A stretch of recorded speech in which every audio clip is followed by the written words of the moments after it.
तो भी real time में आज के ज़माने में किस तरीके के साइबर अटैक्स हो रहे हैं जिससे पर्सन खुद को सिक्योर रख सके? एक unauthorized person can access your account without your permission. तो अगर कोई पर्सन जैसे कि आपने कहा इस तरीके से अटैक हो रहे हैं मार्केट पे, तो कोई पर्सन खुद को सिक्योर कैसे रख सकता है?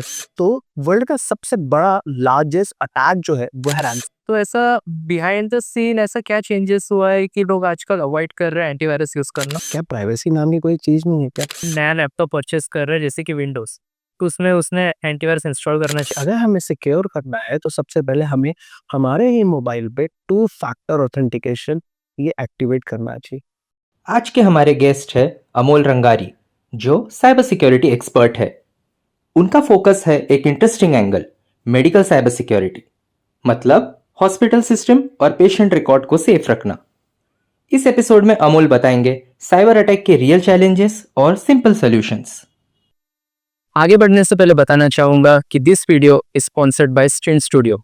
स्ट्रीन स्टूडियो एक कोवर्किंग स्पेस है जो अपने ऑफिस रिक्वायरमेंट के अकॉर्डिंग आपको काफ़ी अफोर्डेबल रेट में स्पेस प्रोवाइड करती है, जिसके लोकेशंस नागपुर में 3 जगह पे है। एक तिलक नगर पे, दूसरी केटी नगर पे, तीसरी सीताबर्डी पे।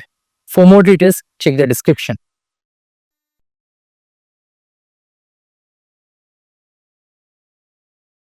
तो जैसे साइबर सिक्योरिटी आजकल काफ़ी ट्रेंड में चल रहा है। जैसे बहुत सारे स्टूडेंट्स आजकल ओवरसीज़ पढ़ने जाते हैं साइबर सिक्योरिटी एक्सपर्ट के नाम से।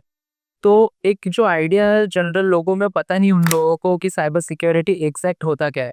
तो आप एक्सप्लेन कर पाएंगे कि सिंपल लैंग्वेज में cyber security exactly is what? Uh, सबसे पहले मैं ये बोलना चाहूँगा कि यहाँ पे दो चीज़ों की हम बात करने वाले हैं। पहली बात हम लोग करते हैं कि what exactly the hacking, okay. और दूसरी बात हम लोग ये करेंगे कि what exactly the cyber security. Both are different. क्योंकि हुआ ऐसा था कि 1955 की जब मैं बात करता हूँ, तब मैं यूएस जितनी भी इन्वेंशंस हुए हैं ये कंप्यूटर फील्ड में, सारा इन्वेंशंस वाईफाई, इवन दो आज आप आज भी देखते हो तो सिलिकॉन वैली जो हम लोग कहते हैं वर्ल्ड की टॉप रैंकिंग जो होती है वर्ल्ड में, जो जितने लेवल पे काम होता है सिलिकॉन वैली पे होता है, डेवलपमेंट से लेके हर सारी चीज़ें वहीं पे होती है। तो सबसे पहले शुरुआत 1955 में हैकिंग के नाम से होती थी। हैकिंग एक दिया गया था। हैकिंग का सिंपल सा डेफिनेशन ऐसा मैं बोल सकता हूँ कि या डेफिनेशन या एक सिंपल सी अगर चीज़ें हम लोग देखते हैं कि एक unauthorized person can access your account without your permission. It means that एक ऐसा बंदा जो आपके परमिशन के बिना आपका लैपटॉप एक्सेस कर रहा है, आपका नेटवर्क एक्सेस कर रहा है, आपका डेस्कटॉप एक्सेस कर रहा है, इवन दो आपका मोबाइल भी एक्सेस कर रहा है। इसका मतलब ये है कि क्या प्राइवेसी नाम की कोई चीज नहीं है क्या? मैं कहता हूँ नहीं है। ये उस समय की बात बता रहा हूँ। आज साइबर सिक्योरिटी या हैकिंग बहुत डिफरेंट लेवल पे आ चुका है। सो जब हैकिंग का डेफिनेशन आया, मैं हैकिंग का जो चीज रहता था उस समय लोग ये सोचते थे कि इथिकल हैकिंग अगर जो करने वाला जो एक कोई लड़का है या कोई ऐसा गाय है जो ये सारी चीजें आती है, तो उसी को बेसिकली हैकर कहा होता। और लोगों में एक बहुत बड़ी मंशा थी कि व्हाट एग्जैक्टली द हैकर, यानी हैकर ऐसा बंदा है जो सीरियसली इलीगल काम कर रहा है। तो अगर सारी दुनिया में इलीगल काम करने ही वाले लोग हैं, तो अच्छे काम करने वाले लोग कहाँ हैं? इसीलिए इस hacking, of course hacking is nothing but a part of computer. अगर मैं कंप्यूटर की बात करता हूँ तो कंप्यूटर में बुरे काम करने वाले अगर है, तो क्यों ना अच्छे काम करने वाले रहेंगे। तो इसीलिए ये जो कम्युनिटी है, मैं हैकर्स की कम्युनिटी होती है, उसी कम्युनिटी की अगर मैं बात करता हूँ तो इस कम्युनिटी में इनको 3 पार्ट में डिवाइड किया गया है। पहली ऐसी कम्युनिटी जिसे दुनिया के सारे इलीगल काम जो होते हैं उसे हम लोग ब्लैक हैट हैकर कहते हैं। दूसरा, अगर मैं कहता हूँ कि जो लीगल वे में जो काम करता है उसी को हम लोग व्हाइट हैट हैकर कहते हैं। एक और हैकर आता है जो मार्केट में पहले बहुत चलता था, अभी तो बहुत सारे हो चुके हैं, उसी का हम लोग ग्रे हैट कहते हैं। अब बात ये आती है कि ग्रे हैट क्या दोनों का कॉम्बिनेशन है क्या? यानी जिसको ब्लैक के भी काम आते हैं और व्हाइट के भी काम आते हैं, ये दोनों काम क्या ग्रे को आते हैं क्या? मैं कहता हूँ नहीं। एक्चुअली होता क्या है कि अगर ग्रे हैट हैकर्स की अगर बात करते हैं तो आपने देखा होगा कि अगर कोई भी स्टूडेंट को, कोई लड़का को या कोई ऐसा बंदा कि अगर वो हैकिंग करना चाहता है तो उसके लिए ऑफ्टो सॉफ्टवेयर्स लगने वाले। ये कोई बाबा का चमत्कार तो ऑफ कोर्स है नहीं। अगर बाबा का चमत्कार नहीं है तो किसी न नए सॉफ्टवेयर के थ्रू या टेक्निक्स के थ्रू या ट्रिक्स के थ्रू ये सारी चीजें वो करेगा। तो बैक टू द टॉपिक कि अगर वो करने वाला है तो क्यों ना वो जो सॉफ्टवेयर डेवलपमेंट का जो काम है ओनली फॉर द हैकर्स, ये काम करता है ग्रे हैट हैकर। तो ये टीम डिवाइड होने के बाद ये जो सिलसिला है ये कुछ साल तक और चलते गया। बहुत बढ़िया लेवल तक कंटिन्यूटी में ये सिलसिला चलते गया। लोग अपने लेवल पे काम भी कर रहे थे, कुछ लोग आईटी में इस लेवल पे काम कर रहे थे, कुछ ब्लैक हैट का मार्केट बहुत ज़्यादा है। Let's take example of Russia हम लोग बात करते हैं तो रशिया पे पूरे माफिया लोग हैं। तो वो लोग भी इस तरीके से इलीगल हैकिंग अगर करते हैं, ब्लैक हैट की बात करता हूँ। बट होता क्या है कि साइबर सिक्योरिटी अब बात आती है, ये तो हमारा जो पार्ट होगा ये पूरा हैकिंग वाला अगर मैंने आपको बताया था, बट एक और टर्म मार्केट में बहुत चल रही है और मोस्ट ऑफ द स्टूडेंट्स या बहुत सारे ऐसे लोग हैं जिनको ये कंफ्यूजन हो रहा है कि क्या साइबर सिक्योरिटी और हैकिंग या इथिकल हैकिंग आप कहते हो कि दोनों इक्वल है क्या? मैं कहता हूँ two is different, totally different. क्योंकि अगर हमने थोड़ी देर पहले हैकिंग की बात की तो cyber security is the protection of network, network को प्रोटेक्ट करना, लैपटॉप को प्रोटेक्ट करना, डेस्कटॉप को प्रोटेक्ट करना, इवन दो हमारे मोबाइल को भी प्रोटेक्ट करने का जो काम होता है ये सारा साइबर सिक्योरिटी में आता है। So hacking it's totally illegal, but cyber security ये एक बहुत अच्छा करियर भी हो सकता है और ये साइबर सिक्योरिटी के दोनों में डिफरेंस है। तो भी रियल टाइम में आज के ज़माने में किस तरीके के साइबर अटैक्स हो रहे हैं जिससे पर्सन खुद को सिक्योर रख सके? देखिए मैंने थोड़ी देर पहले आपको वही बताया था कि साइबर सिक्योरिटी जो ये है ये हमें हम प्रोटेक्ट कर दे या जो इस फील्ड में काम करने वाले जो लोग हैं वो प्रोटेक्ट करते हैं नेटवर्क को, laptop, desktop, even the mobile या बहुत सारी ऐसी सारी चीज़ें जो इंटरनेट से कनेक्टेड है, जो हैकेबल है। बिकॉज़ अगर मैं ये बोलता हूँ कि कोई भी ऐसी चीज़ जो इंटरनेट से कनेक्टेड है, वो वल्नरेबल है, यानी उसमें वल्नरेबिलिटी मिलेगी और vulnerability is nothing but loop holes, मैं ये समझता हूँ। या आप किस इस फील्ड में जितने भी लोग काम कर रहे हैं, वो सारे लोग उसी को लूप होल्स, क्योंकि इंटरनेट से सारा चीज़ जो कनेक्टेड हो गया है, वो लूप होल्स में ही आता है। तो अगर मैं ये देखता हूँ कि डिफरेंट टाइप्स ऑफ अगर मैं बात करता हूँ, आज जो मार्केट में अटैक्स जो चल रहे हैं बहुत सारे लेवल पे, सबसे ज़्यादा मार्केट में अटैक आज जो है even the all over the world की बात करें वो है फिशिंग। फिशिंग? राइट। अब बात ये करते हैं कि व्हाट एग्जैक्टली द फिशिंग, ये फिशिंग होता क्या है? क्या वो वही फिशिंग की बात कर रहे हैं कि अगर मैं किसी तालाब में गए और मच्छी पकड़ने का काम किया? मैं कहता हूँ हाँ, नियरली इक्वल टू यही सेम है। लोग क्या कर रहे हैं, जो भी इलीगल काम करने वाले लोग जो है आपके या मैं कहता हूँ फेसबुक का एक सेम फ्रॉड पेज या इंस्टाग्राम जो मार्केट में चल रहा है, आज इंस्टा सारे यूज कर रहे हैं, तो इसके सारे फ्रॉड पेज बना के उनके यूजर्स और पासवर्ड जानने का काम वो हो रहा है। ये बहुत ज़्यादा लेवल पे आज चल रहे हैं। मैं देखता हूँ कि मेरे भी बहुत सारे केसेस अगर मैं मेरे पास अगर आते हैं तो मैं वही देखता हूँ कि आज हो क्या रहा है कि फिशिंग के बहुत सारे केसेस आते हैं। इवन तो आप ये देखते हो कि देखा गया है कि ऑटोमेटिक मेरे मोबाइल में कोई लिंक आई है और उस लिंक पे आने के बाद मेरे मोबाइल से पैसे गायब हुए। और हो क्या रहा है, सबसे बड़ा प्रॉब्लम मैं आपको बताता हूँ, इस हैकर्स की कम्युनिटी ने, मैं कहता हूँ हैकर्स की कम्युनिटी या ये जो क्या कह सकते हैं, ये इलीगल वे पे काम करने वाले जितने भी लोग हैं, जो खास करके फिशिंग पे काम करते हैं, वो आपके माइंड के साथ खेल रहे हैं। अब यहाँ भी ये कंफ्यूजन आता है कि अब आप पहले बता रहे थे एथिकल हैकिंग के बारे में, बीच में आप बता रहे हो साइबर सिक्योरिटी के बारे में, आज का हमारा टॉपिक है साइबर सिक्योरिटी, अब ये मेंटल की बात कहाँ आ गई? क्या है ना, ये माइंड प्रोग्रामिंग या माइंड गेमिंग की बात क्यों आई? एक्चुअली लिटरली ये लोग यही कर रहे हैं। ये कैसे? इसी केस उस पे हम लोग बात करते हैं। ये ऐसा हो रहा है कि होता क्या है ना, हमारे मोबाइल पे एक सिंपल सा मैसेज आता है। कैसा मैसेज? क्या आप अकेले हो? किसी से बात करना चाहते हो? अगर आप अकेले हो, किसी से बात करना चाहते हो तो क्लिक ऑन दिस लिंक और सही नाम अकेले भी रहते। अगर यंगस्टर्स की बात करते हैं, आज यंगस्टर्स आपको पता है मेंटल डिप्रेशन से बहुत ज़्यादा है due to different different reason की वजह से अगर देखते हैं। तो वो क्या रहा है ना, गलती से उस वो लिंक पे क्लिक करता है, जैसे उस लिंक पे क्लिक किया, होना ज़्यादा कुछ नहीं होता है बट बैकग्राउंड में उसका यूज़र आईडी और पासवर्ड चला जाता है। ये एक रियल सिनेरियो आज जो चल रहा है मार्केट में वो है। बहुत लोगों के मोबाइल से, मैंने आपको थोड़ी देर पहले वही बताया, फ़ोन में से पैसे गायब हो रहे, फ़ोन पे से पैसे गायब हो रहे।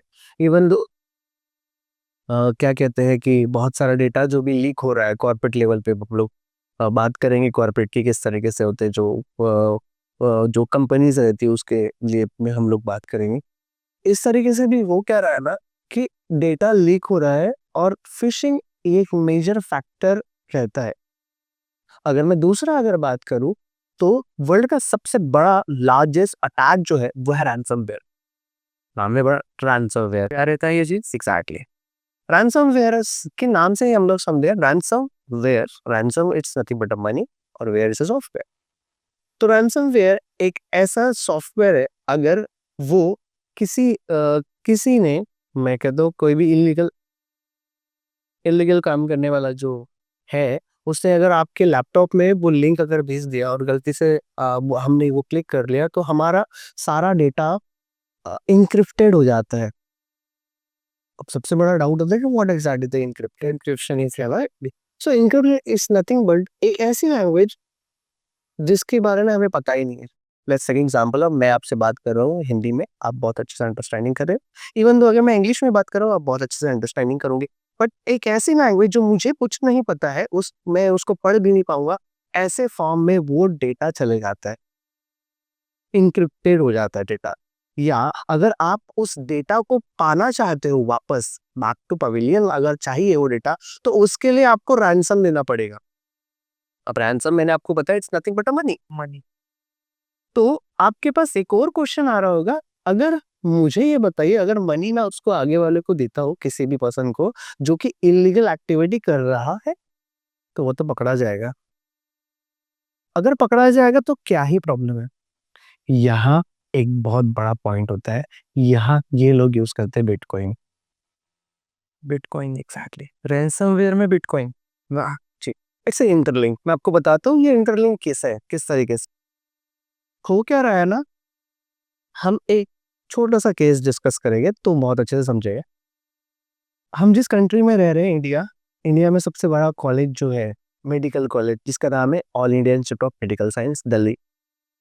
एम्स की वेबसाइट जो है वो हैक हुई थी पिछले 2-3 साल पहले। हम लोग देखते हैं तो आपको भी गूगल अगर करते हो या टाइप करते हो तो आपको पता चल जाएगा कि वो एक रैंसमवेयर के अटैक से प्रॉब्लमेटिक में आया था। तो जनरली हुआ क्या था कि उनका जो एडमिनिस्ट्रेटर डिपार्टमेंट में जो भी बंदा काम करता है, उन्हें एक छोटा सा लिंक आया था, उसने गलती से वो लिंक पे क्लिक किया और सारा डेटा जो है वो इनक्रिप्टेड हो गया। अब उस एक्चुअल डेटा में क्या था? उस डेटा में पेशेंट के रिकॉर्ड्स, डॉक्टर्स के रिकॉर्ड्स, एम्प्लॉयज के सैलरी के रिकॉर्ड्स, इवन तो हर एक चीज वो सारा उस रिकॉर्ड में था। वो डेटा वो डिलीट भी नहीं कर सकते थे क्योंकि इतने सालों का रिकॉर्ड था, उस वो बैकअप था कहीं ना कहीं उनके पास, बट वो बैकअप भी इंक्रिप्टेड हो गया था। बहुत मशक्कत करके वो उन्होंने उन्होंने रैंसम तो दिया नहीं बट उसको डिक्रिप्ट किया। बट ऐसे बहुत सारे रैंसमवेयर वायरसेस रहते हैं या रैंसमवेयर लिंक रहती है जिसके थ्रू प्रॉब्लमेटिक क्रिएट होता है। तो ये एक दो मेजरली साइबर अटैक्स जो है आज मार्केट में चल रहे हैं, तो इस तरीके से होता है। तो अगर कोई पर्सन, जैसे कि आपने कहा, इस तरीके से अटैक हो रहे हैं मार्केट पे, तो कोई पर्सन खुद को सिक्योर कैसे रख सकता है? एग्जैक्टली ये तो बहुत अच्छा क्वेश्चन है, क्योंकि हो क्या रहा है ना, लेट्स टेक एग्जांपल ऑफ एक मैं जनरल पर्सन हूँ और मुझे अगर खुद को सिक्योर रखना है तो मुझे पहले ये देखना पड़ेगा कि आज मार्केट में सबसे ज्यादा लेवल पे क्या यूज हो रहा है। मैं कहता हूँ मोबाइल। आज आपको पता है इंडिया में बहुत ज्यादा, इवन तो आज रिक्शे वाले के पास भी मोबाइल है। अगर उनके पास मोबाइल है तो उसका फेसबुक भी होगा, उसका इंस्टाग्राम भी होगा, इवन तो आज स्नैपचैट भी है उसका, बट उसे ये नहीं पता है हाउ टू सिक्योर। तो मैं ये कहता हूँ कि अगर हमें सिक्योर करना है तो सबसे पहले हमें हमारे ही मोबाइल पे टू फैक्टर ऑथेंटिकेशन ये एक्टिवेट करना चाहिए। It is for WhatsApp, it is for Instagram, it is for Facebook. Even though अगर मैं चाहता हूँ या हम ये देखते हैं कि ये तो मैं 3 अलग-अलग ऐप्स की बात कर रहा हूँ कि 3 अलग-अलग ऐप्स को हम क्योंकि मेजरली ये ऐप्स यूज़ होते हैं। Instagram max to max use होता है मैक्सिमम लेवल पे। दूसरा अगर मैं बात करता हूँ तो फेसबुक भी बहुत लोग हैं ना, पुराने जो लोग हैं, वो लोग फेसबुक यूज़ करते हैं या स्नैपचैट आज यंगस्टर्स बहुत ज़्यादा यूज़ कर रहे हैं। इसमें भी टू स्टेप वेरिफिकेशन हम लोग एक्टिवेट करते हैं और बहुत ज़्यादा डिफ़िकल्ट टास्क नहीं है। बहुत सारे वीडियोस यूट्यूब पे इतने इजीली अवेलेबल है टू स्टेप वेरिफिकेशन के, आप एक्टिवेट कर सकते हो बहुत इजीली। तो ये एक तरीका हो गया सिक्योर करने का। अगर आप मैं ये चाहता हूँ और एक दूसरा तरीका है कि अगर एक सिंपल पर्सन जो है, एक सिंपल पर्सन की अगर बात करते हैं, उसको ना इंस्टाग्राम चलाना आता है, उसको ना फेसबुक चलाना आता है, बस वो चाहता है कि हाँ, मेरा मोबाइल सिक्योर रहना चाहिए क्योंकि उसका वो डेली पेमेंट करता है। कहीं दुकान में, किसी शॉप में या कहीं न कहीं वो पेमेंट करते रहता है और उसको चाहिए कि अगर गलती से व्हाट्सएप पे इतने सारे ग्रुप रहते हैं और गलती से मैंने उस लिंक पे क्लिक कर दिया, तो क्या होगा? ऑफ कोर्स उसे पता नहीं है। सो उसे मुझे लगता है कि उसने किसी न किसी एक एंटीवायरस को फ्री में डाउनलोड कर लेना चाहिए। मार्केट में इवन तो आप प्ले स्टोर की बात करते हो, तो प्ले स्टोर में बहुत सारे ईज़िली फ्रीली एंटीवायरस अवेलेबल है। एवीजी हो गया, अवर्स्ट हो गया, ये सारे फ्री में आप फ्री में इंस्टॉल आप कर सकते हो, ये बहुत ईज़ी लेवल पे। तो ये एज़ अ प्रोटेक्शंस के लिए एज़ अ मोबाइल यूज़र के लिए जो मैं कह रहा हूँ, मोबाइल यूज़र के लिए ये सबसे बेस्ट होता है। और अगर आपको लैपटॉप की अगर बात करते हैं, तो लैपटॉप में अगर सिक्योर करना है, तो कोई भी अगर लिंक हमें हमारे पास आती है मैं उनसे कहता हूँ कि बाय मेल से आया, राइट? बाय व्हाट्सएप के थ्रू है, बाय किसी न एनी काइंड ऑफ मीडियम से अगर वो लिंक मेरे पास आती है, तो एक वेबसाइट होती है जो cyber security expert maximum use करते हैं, वो है virusportal.com। It's a website. अब व्हाट एग्ज़ैक्टली द virusportal.com? जैसे मैं कहता हूँ कि मेरे लैपटॉप पे अगर विंडोज़ लैपटॉप में वायरस आता है, तो मैं एंटीवायरस डाउनलोड करता हूँ, है ना? तो वैसे ही वेब वेब जो होता है जिसको हम लोग ट्रिपल डब्ल्यू बोलते हैं, वर्ल्ड वाइड वेब, इसमें अगर इंटरनेट पूरे वेब में अगर कोई वायरस आता है तो उसको रिकवर करने के लिए एक बहुत बढ़िया वेबसाइट है जिसका नाम है virustotal.com। तो मुझे लगता है ये इन्फॉर्मेशन बड़ा अच्छा रहेगा सभी के लिए। तो जैसे एंटीवायरस का आज से कुछ साल पहले काफ़ी ट्रेंड चलता था, हर कोई अपने सिस्टम में एंटीवायरस इंस्टॉल करता था। पर आज के डेट में देखेंगे लोग मोस्टली प्रेफर नहीं कर रहे और उतने वायरसेस के जो इशू लोग फेस नहीं कर रहे, डायरेक्ट उन पर साइबर अटैक हो रहे हैं या फिर उनसे स्कैम हो रहा है। पर जो एक रहता था ना, सिस्टम हैंग हो जाता था, वायरस आता था, तो ऐसा बिहाइंड द सीन ऐसा क्या चेंजेस हुआ है कि लोग आजकल अवॉइड कर रहे हैं एंटीवायरस यूज़ करना? एक्चुअली होता क्या था, मैं थोड़ा पुराना बात करते हैं हम लोग। पहले क्या होता था, पहले जितने भी हमारे पास ऑपरेटिंग सिस्टम्स आते थे क्योंकि ऑफ कोर्स मैक्सिमम जो जितने भी लोग हैं वो सारे विंडोज़ यूज़र हैं, ठीक है? कुछ-कुछ लोग हैं जो लिनक्स आज यूज़ करते हैं, कुछ लोग अलग-अलग लेवल पे यूज़ करते हैं। बट मैं ये कहता हूँ कि जनरली मैक्सिमम जो यूज़ होने वाले हैं वो विंडोज़ है। पहले जो विंडोज़ थे, let's say example Windows 7, Windows 8 उस समय की बात है, तो वहाँ पे फायरवॉल तो थी, ठीक है? बट वो फायरवॉल भी ब्रेक होती थी। आज थोड़ा-सा एडवांस हो चुका है। अभी आज विंडोज़ 11, विंडोज़ 10 जो चल रहा है, इसमें आप देखते हो कि पहले ऑलरेडी एक तो फायरवॉल तो है डेफ़िनिटली, डिफेंडर भी अवेलेबल है। और कभी-कभी नया लैपटॉप लेते हैं तो वो एक एंटीवायरस भी वो लोग फ्री में दे ही देते हैं। बाईपास होने का बड़ा प्रॉब्लम आता है। बट ऐसा नहीं है कि वो बाईपास नहीं होता है। इसके भी बहुत सारे बैकलॉग्स है। हैकर्स ने इसके बैकलॉग्स निकाल रहे हैं और कंटिन्यू उसके ऊपर रिसर्च चल रही है। ऐसा नहीं है कि हम सिक्योर है। सिक्योर कोई नहीं है। मैं आपको कहा इंटरनेट से जो कनेक्टेड है सारे हैकेबल, हर एक चीज़ है केवल। हर एक चीज़। और जैसे कि आपने कहा कि नाउअडेज़ फायरवॉल की सिक्योरिटी काफ़ी तगड़ी हो चुकी है, जी। पहले के टाइम के हिसाब से। तो इसमें तो आज के डेट में भी आप सजेस्ट करेंगे कि एक्स वाई ज़ेड पर्सन को कि अगर कोई नया लैपटॉप परचेज़ कर रहा है जैसे कि विंडोज़, तो उसमें उसने एंटीवायरस इंस्टॉल करना चाहिए उसने। मुझे तो ऐसा लगता है कि जितने भी जो शॉप हम जिस शॉप से लेते हैं मतलब आप ऑनलाइन भी अगर मंगाते हो डेफिनेटली वो अगर ऑपरेटिंग सिस्टम इंस्टॉल करके देता है तो वेल एंड गुड, अगर नहीं देता है तो वो खुद लोग इंस्टॉल करते हैं क्योंकि इट्स अ मस्ट। मुझे ऐसा लगता है इट्स अ मस्ट। और और एंटीवायरस मुझे ऐसा लगता है कि अगर आप डाउनलोड करके रखते भी हो तो ये आपके लिए ही काम आएगा। वो आपके जो ट्रांजेक्शन्स है इवन दो अगर कुछ इनबाउंड और आउटबाउंड कम्युनिकेशन में कुछ अगर बैकलॉग्स आते हैं तो उसको भी कवर करने का काम वो करता है। कि जैसे आजकल के जो यंगस्टर्स है काफ़ी साइबर अटैक्स वो लोग यानी इफेक्टेड हो रहे हैं। बहुत सारे न्यूज़ भी आते हैं कि पर्टिकुलरली XYZ यंगस्टर पे साइबर अटैक हुआ है। तो आजकल की जो जनरेशन है कौन सी साइबर अटैक्स पे फे है यानी फे फॉल कर रही है वो? देखिए एक्चुअली आजकल के यंगस्टर्स जो है वो मैक्सिमम इंटरनेट पे है। मैं कहता हूँ कि मैक्सिमम लोग जितने भी यंगस्टर्स है वो इंस्टाग्राम से लेके दुनिया भर के अलग अलग वेबसाइट्स वो यूज कर रहे हैं। बट हो क्या रहा है ना, आज सबसे ज्यादा एक अटैक चल रहा है जो कि फॉर यंगस्टर्स के लिए और खास करके बॉयज के लिए, उसका नाम है सेक्सटॉर्शन।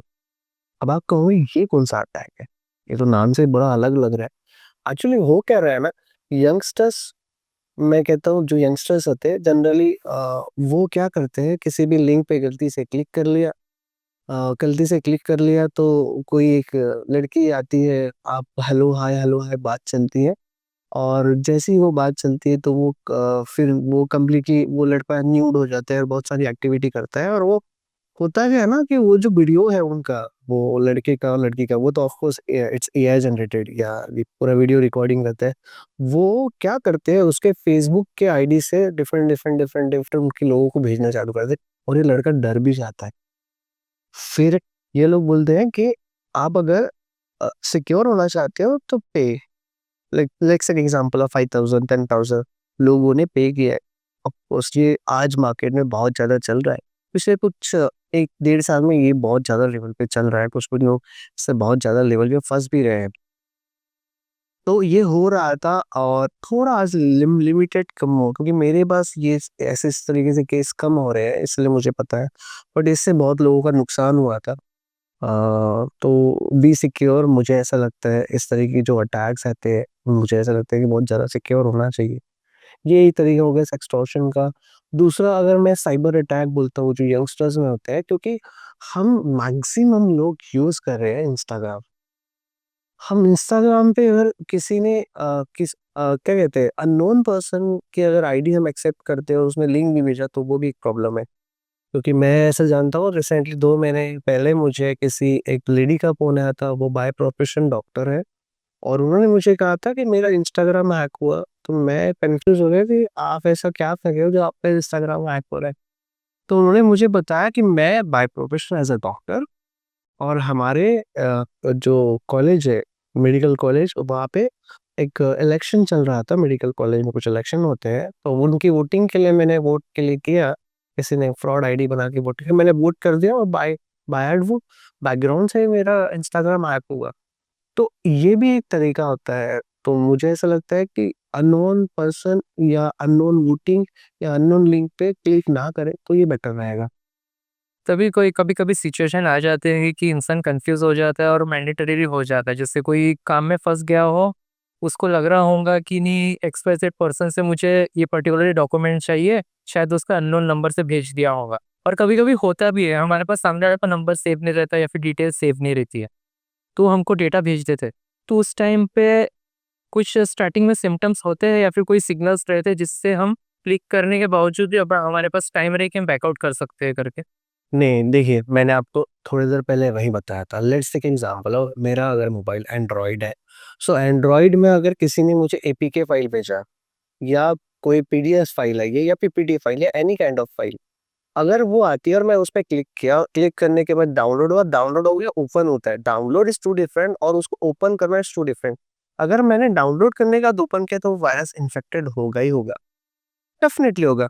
तब उसके हमारे पास कुछ समझ नहीं होगा कि वो कंप्लीटली वायरस जो है, मैं वायरस से कंसिडर करता हूँ, वो अगर ये वायरस है तो बेसिकली ये वायरस करता क्या है, सबसे पहले ये जानते हैं फोन के लिए। ये हमारे कॉन्टैक्ट्स, हमारे कॉल लॉग्स, हमारे मैसेजेस, हमारे ऑडियो और हमारे वीडियो, इन चारों पाँचों को कैप्चर करता है और वो किसी दूसरे सर्वर पे ट्रांसफर करते हैं।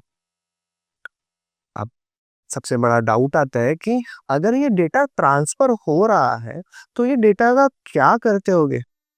क्या ये किसी बर्डी के मार्केट में बिकता है क्या? मैं कहता हूँ नहीं।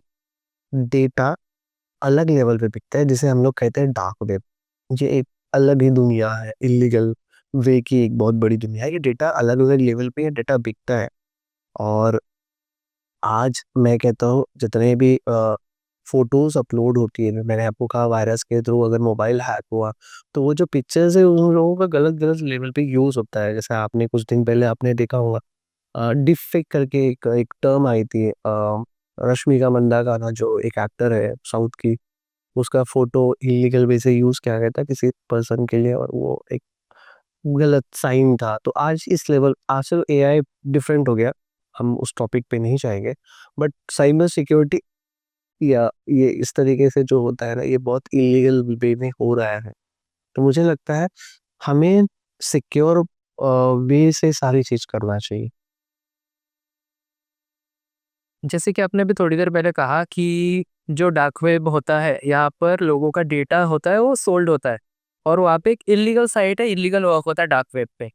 तो एग्जैक्ट जैसे हमको इंटरनेट के बारे में पता है, WWW वर्ल्ड वाइड वेब, तो ये इसी में का एक पार्ट है कि ये अलग ही चीज़ है डार्क। डार्क वेब समझने के पहले हमें ये समझते हैं कि लेट्स एग्जांपल ऑफ 3 टाइप के वेब अवेलेबल है मार्केट में।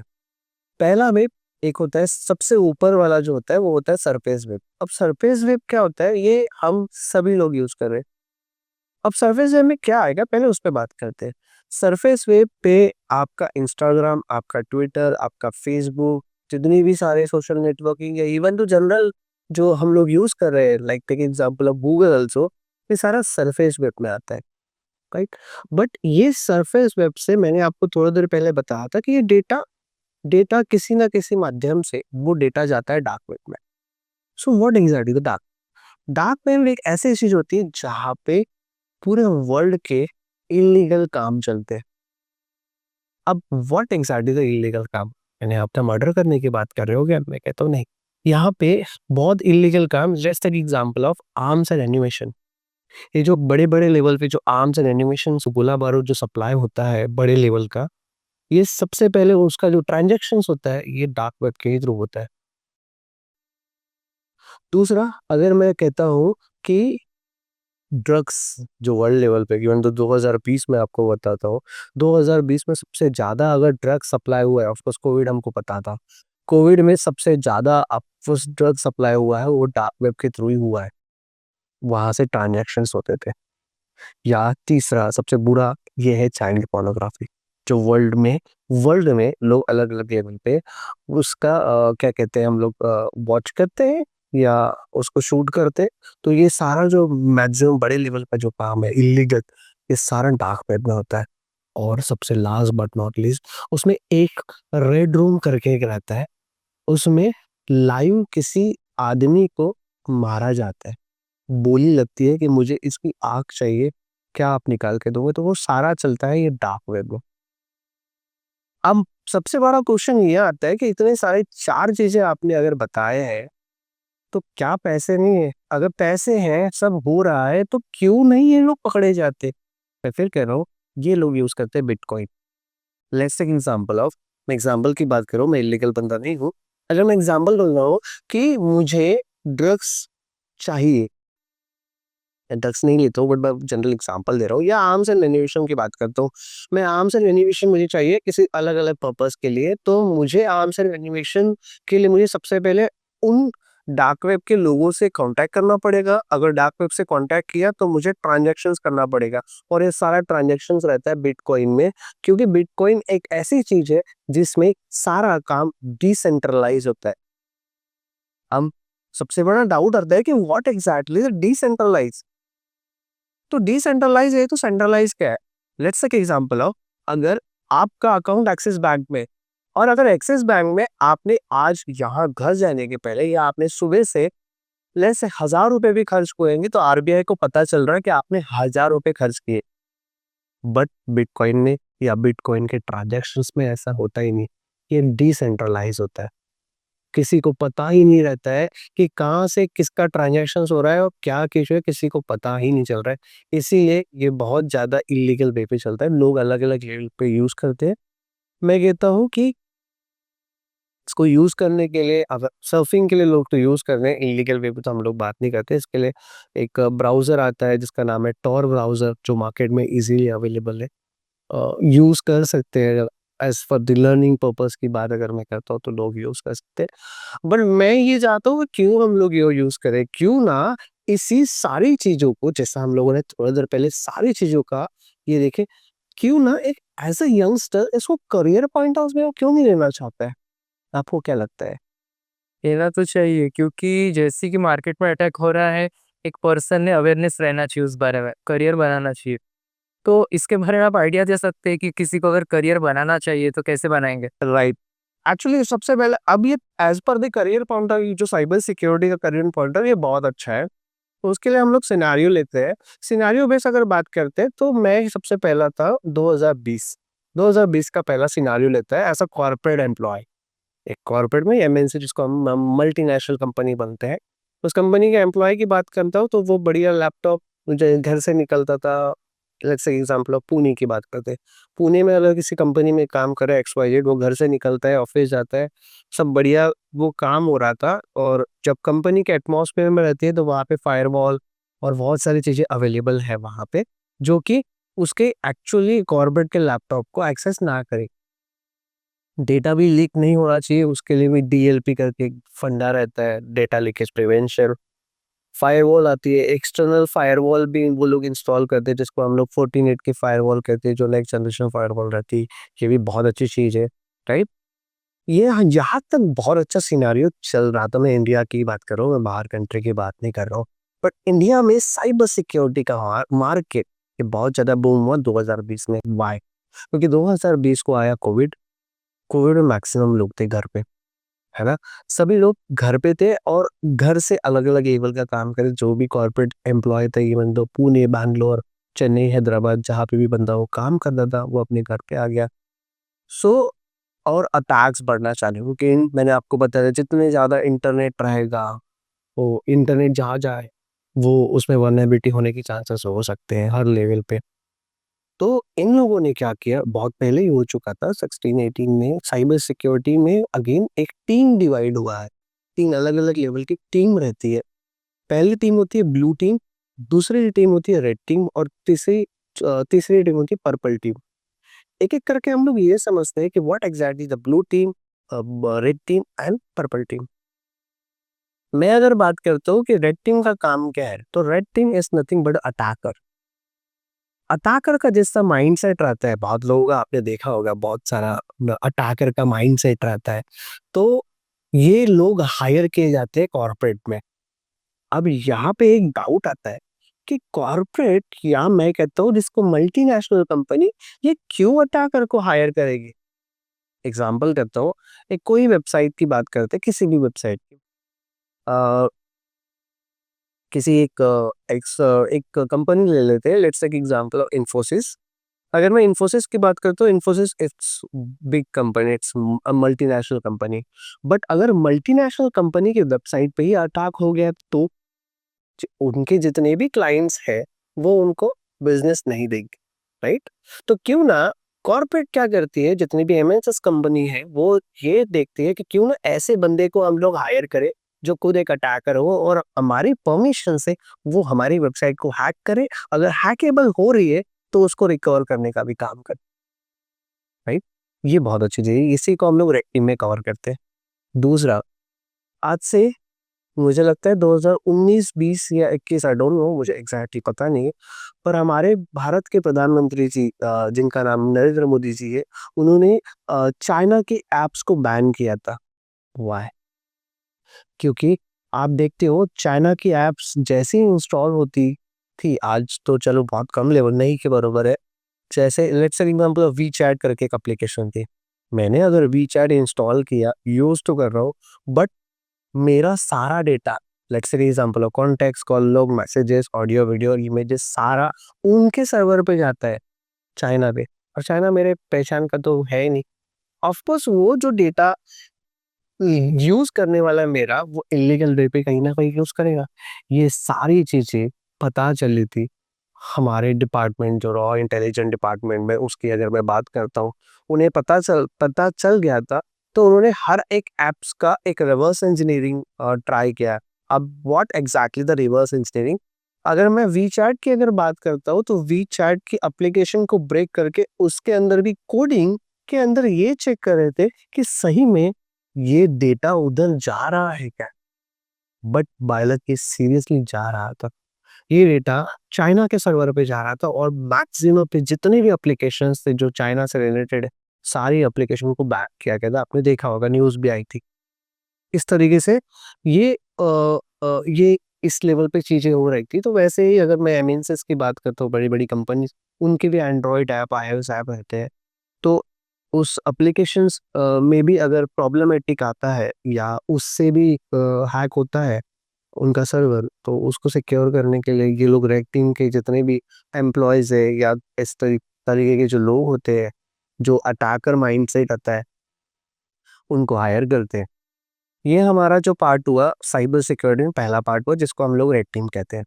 एक और बहुत अच्छा पार्ट है जिसे हम लोग ब्लू टीम करते हैं। ब्लू टीम कहते हैं कि what exactly the blue team बहुत अच्छा है ना? बहुत आपने सुना होगा, यंगस्टर्स को खास करके सुना होगा, या मैं भी जब बच्चा था, छोटा था, जब मैं स्कूल में जाता था या मैं कॉलेज में भी था, तो मुझे बड़ा, मैं देश की सेवा करूँगा, मैं देश की सेवा करूँगा। बट नहीं, ये भी एक बड़ा अच्छा पार्ट होता है साइबर सिक्योरिटी में, सिक्योर करना। सिक्योर करने का जो पार्ट होता है 24/7, जो काम शिफ्ट वाइज ही काम रहते हैं, तो ये होता है हमें ब्लू टीम के अंदर आता है।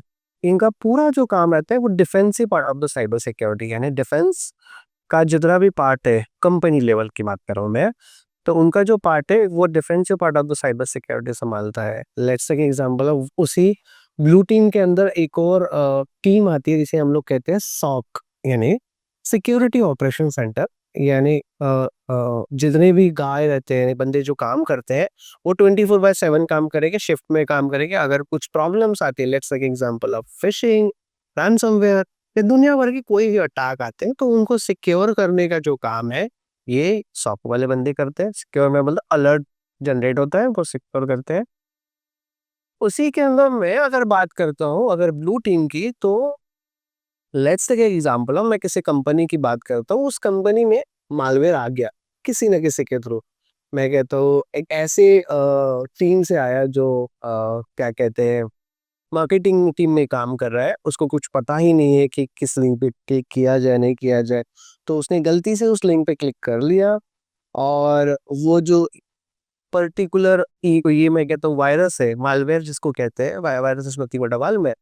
तो वो मालवेयर उसके सिस्टम में अगर आ गया, बोला कंपनी के इसमें आ गया, तो वो मालवेयर को रिमूव करने का भी काम, ये बहुत इंपॉर्टेंट है। तो कंपनी कॉर्पोरेट क्या करते हैं, उसके लिए एक स्पेशल रिक्वायरमेंट निकालती है, उसी को हम लोग कहते हैं थ्रेट हंटर। हंटिंग करने का, मारने का काम, किल करने का काम करता है। बट ना कॉर्पोरेट ने ये भी चाहती है कि अगर मुझे मेरे लैपटॉप पे या मेरे नेटवर्क पे, कंपनी के नेटवर्क पे इतना बड़ा मालवेयर आया है, तो ये किसने भेजा है, क्यों भेजा है, किस लिए भेजा है, और व्हाट एग्जैक्टली द पर्पस, ये सब जानना है। उसके लिए थ्रेट इंटेलिजेंस करके एक बंदा वो हायर किया। लास्ट बट नॉट लीस्ट, बहुत सारा रहता है इसमें, but last but not least इसी ब्लू टीम में वो होता है हमें डिजिटल फॉरेंसिक, है ना? आपने कभी सीआईडी सुना होगा, कि प्रद्युमन ऐसा ऐसा कुछ तो भी कर से। विक्टिम जो मर्डरर हुआ है उसको ढूंढने का। पर उस समय उस वहाँ पे सीआईडी में क्या होता था ना, सीआईडी में जनरल मैंने जो देखा है, मैं तो बचपन से देखते आ रहा हूँ सीआईडी, तो कोई ऐसा बंदा जो मर्डर करता है और खून के धब्बे छुपा देता है, यही तो मैंने देखा है, उसके अलावा नहीं। इसमें का क्या रहता है, इसमें ऐसा है कि अगर कोई अटैकर अटैक करती है, तो बेसिकली उसके लॉग्स जो होते हैं, LOGS, वो डिटेक्ट होते हैं, वो आपके सिस्टम में रहते हैं कि सही में आपने अटैक किया, कि आपके पूरी इन्वेस्टिगेशन रहता है वो। तो वो लॉग्स की इन्वेस्टिगेशन करने के लिए डिजिटल फॉरेंसिक वाला एक बंदा हायर किए जाते हैं, या वो लोग पढ़ लेते हैं अगर ब्लू टीम में अगर काम कर रहे हैं तो। ये बहुत अच्छी फील्ड है ब्लू टीम की अगर बात करते हैं। लास्ट बट नॉट लीस्ट, हम लोग अगर पर्पल की बात करते हैं, इन दोनों का जो कॉम्बिनेशन है, जो ब्लू और रेड का जो कॉम्बिनेशन होता है, जिसको थोड़ा सा ब्लू थोड़ा नहीं बहुत ज़्यादा नॉलेज रहता है ब्लू का और बहुत अच्छा नॉलेज रहता है रेड का, तो वो जो है वो पर्पल टीम में हायर किए जाते हैं, बट उसको एक 5 से 6 साल का एक्सपीरियंस चाहिए। मैं इसी में एक चीज़ ऐड ऑन करना चाहता हूँ। इंडिया में बहुत ज़्यादा वैकेंसीज अवेलेबल है as a cyber security expert, but बहुत कम लोग हैं। इसी के लिए बहुत सारे अवेयरनेस कैंपेनिंग चलते हैं। मैं भी बहुत सारे इंजीनियरिंग कॉलेजेस में जाता हूँ, वहाँ अवेयरनेस कैंपेनिंग चलाता हूँ कि what excited the career and opportunity in cyber security. तो नागपुर में बहुत सारे कॉलेज जहाँ पे मैं रहता हूँ, I am born and bottom Nagpur का हूँ, तो मैं बहुत सारे इंजीनियरिंग कॉलेजेस में एज ए गेस्ट लेक्चर मैं इसी को डिस्कस करता हूँ कि ये बहुत अच्छी फील्ड है, आप इस पर करियर बना सकते हो।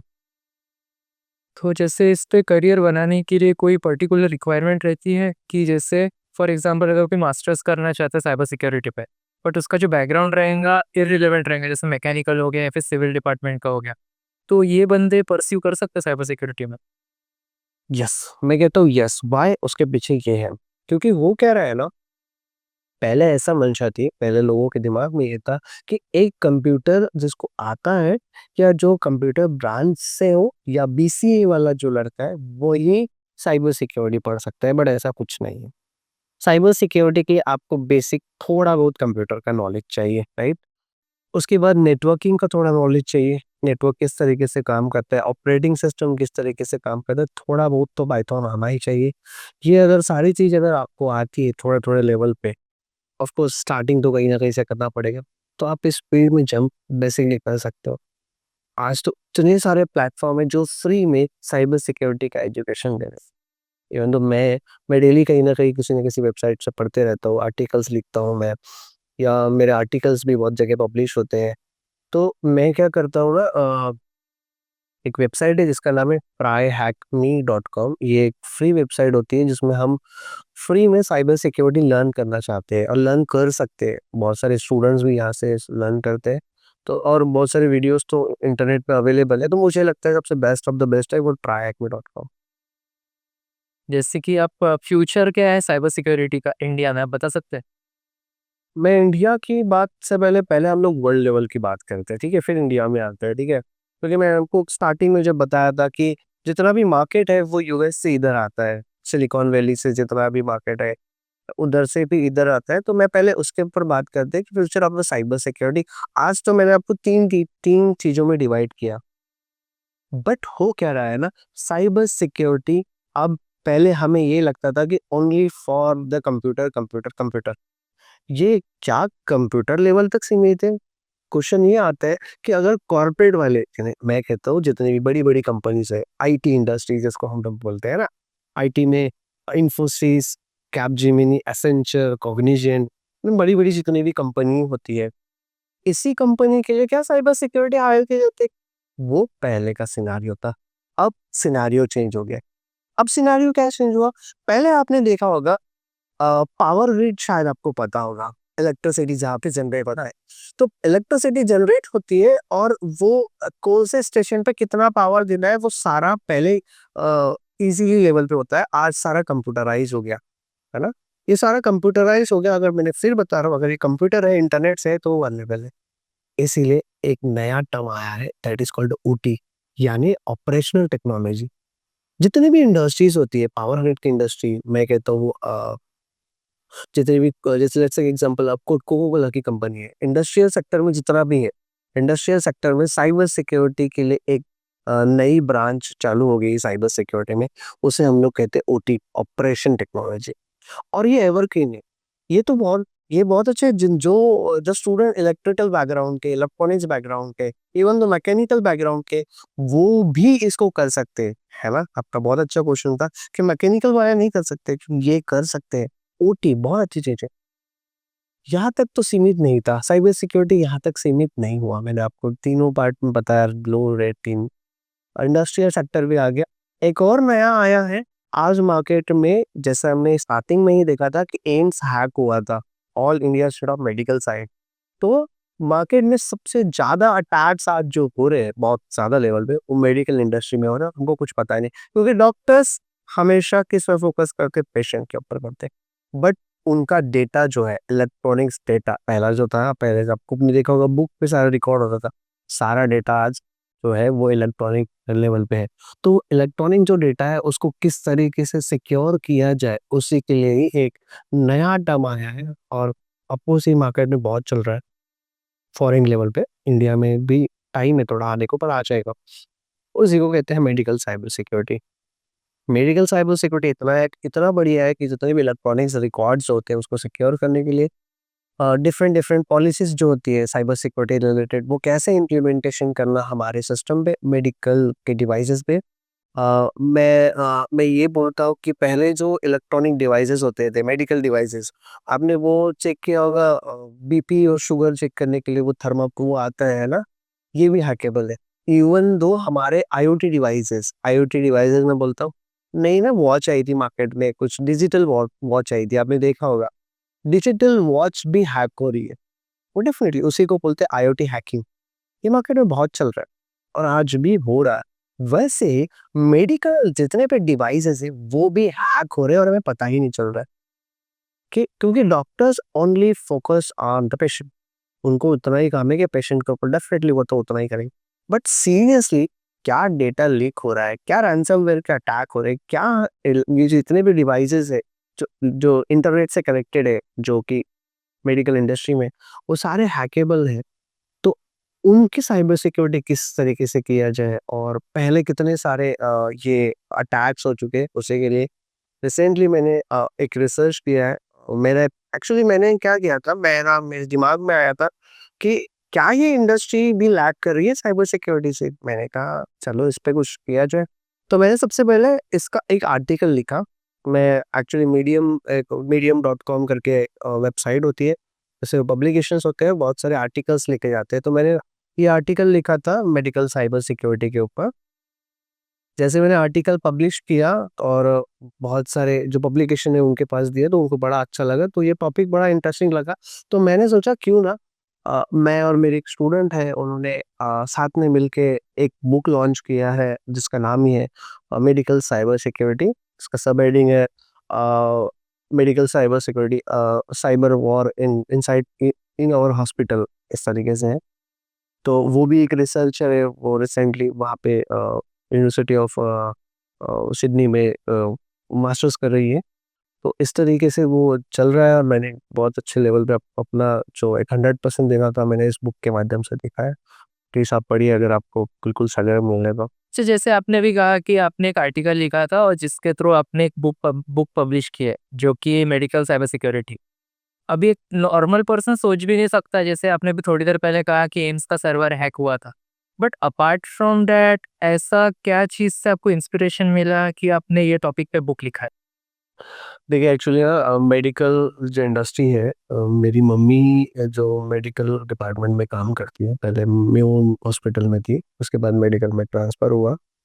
तो मुझे बहुत अच्छे से पता है कि पहले जब मैं एक्सरे करने जाता था, अगर कुछ लग गया तो पहले वो मशीन आती थी और वो पन्नी जैसा ब्लैक कलर की जो पन्नी होती है, कुछ वो एक्सरे मिलता था। बट कुछ सालों के बाद ना सिनेरियो चेंज हो गया। सिनेरियो ऐसा हो, वो तो मशीन थी ही थी, बट वो एक्सरे मिलते ही नहीं थे हमें। आज नहीं मिल रहे। इवन तो आज आज भी जाते हो आप गवर्नमेंट मेडिकल कॉलेज में या जितने भी कॉलेजेस हैं, जीएमसी या आईजीएमसी नागपुर की अगर बात करते हो, तो वो आपको एक्सरे नहीं देते। वो अगर आपको चाहिए तो आपको सीडी के लिए कुछ अमाउंट देना पड़ेगा, तब आपको सीडी मिलेगी एक्सरे लाइट। तो ये सारा जो सिस्टम है, अगर वो एक्सरे होता है, आपके नाम वहाँ पे टाइप हो जाता है और आपका एक्सरे जो है ना वो सिस्टम में जाता है, वो जो मेन डॉक्टर है जिनके पास ये रिपोर्ट है। तो ये सारा जो हो रहा है ना, ऑफकोर्स उसके पास जो इंटरनेट से कनेक्टेड है। अगर इंटरनेट से कनेक्टेड है, मैंने कहा वल्नरेबल कहीं ना कहीं, ऑफकोर्स वल्नरेबिलिटी कहीं ना कहीं किसी ना किसी, शायद उस सिस्टम में वल्नरेबिलिटी होगी या कहीं ना कहीं वल्नरेबिलिटी होगी।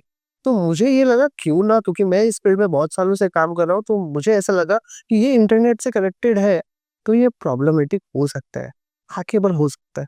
दूसरा दूसरा ऐसा हुआ था कि मैं मेरे घर में था, तो एक मूवी मुझे याद नहीं है उसका नाम, बट एक साउथ की मूवी थी। उसमें ना एक छोटा-सा डिवाइस था जिसको हम लोग कहते हैं कि पेसमेकर। अब व्हाट एग्ज़ैक्टली द पेसमेकर?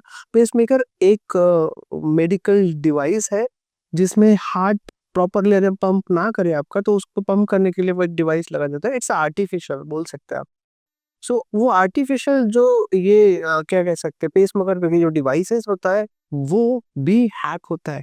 मैंने उस मूवी में देखा कि किसी भी लोग को क्या कहते हैं, स्टूडेंट को, या कोई भी बंदा है, उसको उसका क्या कह सकते हैं, उसका हार्ट जो है वो हार्ट अटैक आ सकता है इजीली, वो हैकिंग के थ्रू।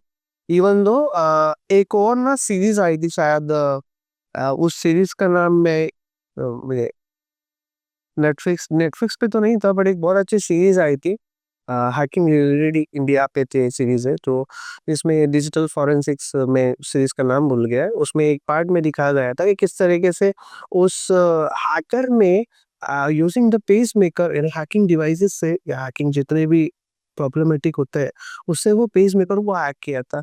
तो ऐसे बहुत सारी चीजें। और फिर मैं बहुत सारे आर्टिकल्स, जो मैं मतलब बता रहा हूँ कि आर्टिकल्स पढ़ता था, खुद पढ़ता था और अपनी अपनी जो आर्टिकल्स लिखता था, तो मैंने मेडिकल डिवाइस के ऊपर देखा कि किस तरीके से डिफरेंट डिफरेंट काइंड के अटैक सीरियसली हो रहे हैं मेडिकल डिवाइसेस में। ये पीस मेकर तो एक टाइप का एग्जाम्पल ही होगा। इलेक्ट्रॉनिक जो रिकॉर्ड है, डेटा का जो रिकॉर्ड है, वो भी किस तरीके से हैक हो रहा है, एम्स का भी हैक हुआ था। तो ऐसा मैं कंप्लीटली देखते गया, इंटरनेट का यूज़ किया, और मैं बहुत सारे रिसर्च देखते गया।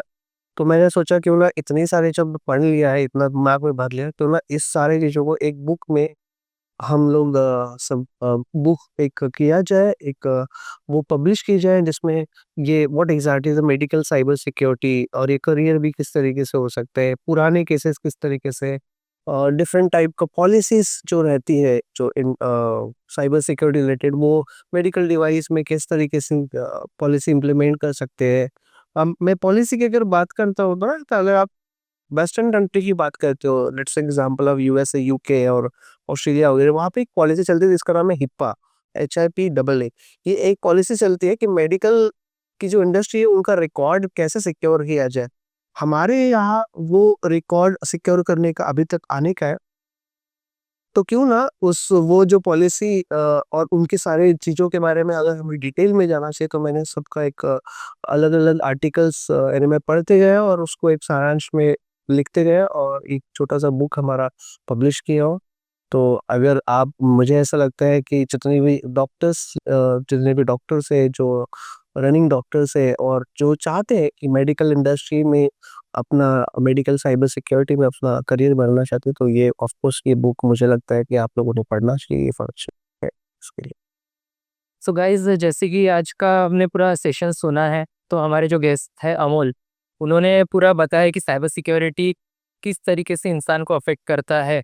और अपार्ट फ्रॉम कंप्यूटर तक ये सीमित नहीं था, ये मेडिकल फील्ड में भी एंटर हुआ है।